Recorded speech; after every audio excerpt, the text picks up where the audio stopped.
आशा भोसले का 92 वर्ष की आयु में निधन। उनके महान करियर को परिभाषित करने वाले 10 गीत, कैबरे के बिंदास अंदाज से लेकर गजल की नजाकत तक, ये 10 गीत बताते हैं कि कैसे इस दिग्गज पार्श्व गायिका ने पीढ़ियों तक हिंदी फिल्म संगीत को नए आयाम दिए। दिग्गज पार्श्व गायिका आशा भोसले का 92 वर्ष की आयु में मुंबई में निधन हो गया। उन्होंने ब्रीच कैंडी अस्पताल में अंतिम सांस ली, जहां उन्हें अत्यधिक थकान और सीने में संक्रमण के कारण एक दिन पहले भर्ती कराया गया था। डॉक्टरों ने बताया कि स्थिति तेजी से बिगड़ने के बाद कई अंगों ने काम बंद कर दिया, जो उनकी मृत्यु का तात्कालिक कारण बना। उनके बेटे आनंद भोसले ने इस खबर की पुष्टि की है। अंतिम संस्कार आज ही मुंबई में ही किया जाएगा। 1933 में जन्मी आशा भोसले का करियर 8 दशकों से अधिक लंबा रहा।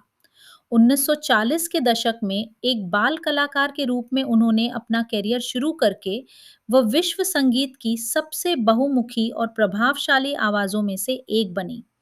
उन्होंने कैबरे, गजल, शास्त्रीय और पॉप सहित कई भाषाओं और शैलियों में 12,000 से अधिक गाने रिकॉर्ड किए। आशा भोसले ने भारतीय सिनेमा में पार्श्व गायिका की परिभाषा ही बदल दी। दिवंगत महान गायिका लता मंगेशकर की छोटी बहन आशा ने मीना कुमारी, मधुबाला और जीनत अमान से लेकर काजोल, उर्मिला मातोंडकर और दक्षिण भारतीय सितारों जैसे पद्मिनी और वैजयंती माला तक को अपनी आवाज दी। यदि मंगेशकर शुद्धता और गरिमा का प्रतीक थी, तो आशा भोसले मुख्य धारा के संगीत में शरारत और नए प्रयोग लेकर आईं। ओपी नैयर और आर डी बर्मन जैसे संगीतकारों के साथ उनके तालमेल ने हिंदी फिल्म संगीत के रंग ढंग को बदल कर रख दिया। यहाँ उनके 10 सबसे खास फिल्मी गीत दिए गए हैं, जो उनके असाधारण करियर की विविधता, साहस और नवीनता को दर्शाते हैं। एक, आजा आजा मैं हूँ प्यार तेरा।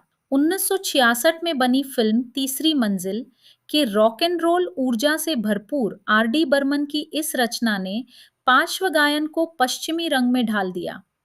कहा जाता है कि इसकी तेज लय को पकड़ने के लिए आशा जी ने बहुत अभ्यास किया था। दो, पिया तू अब तो आजा। 1971 की फिल्म कारवां में मदहोश करने वाला और चुलबुला ये गीत अपने मोनिका ओ माय डार्लिंग के लिए मशहूर हुआ। इसने कैबरे गानों को एक नई पहचान दी और आशा भोसले को हिंदी सिनेमा की सबसे साहसी आवाज के रूप में स्थापित किया। तीन, 1971 में ही बनी फिल्म हरे रामा हरे कृष्णा का दम मारो दम गीत उस दौर की विद्रोही संस्कृति, हिप्पी कल्चर का प्रतीक बन गया।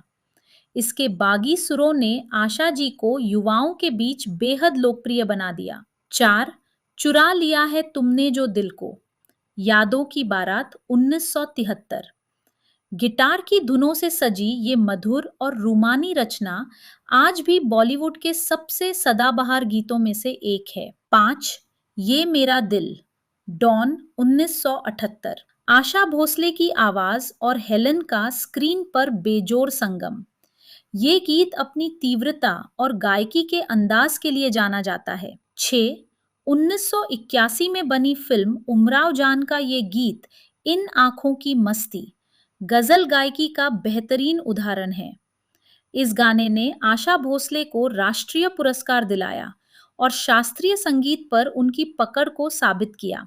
7, अभी न जाओ छोड़कर, हम दोनों 1961।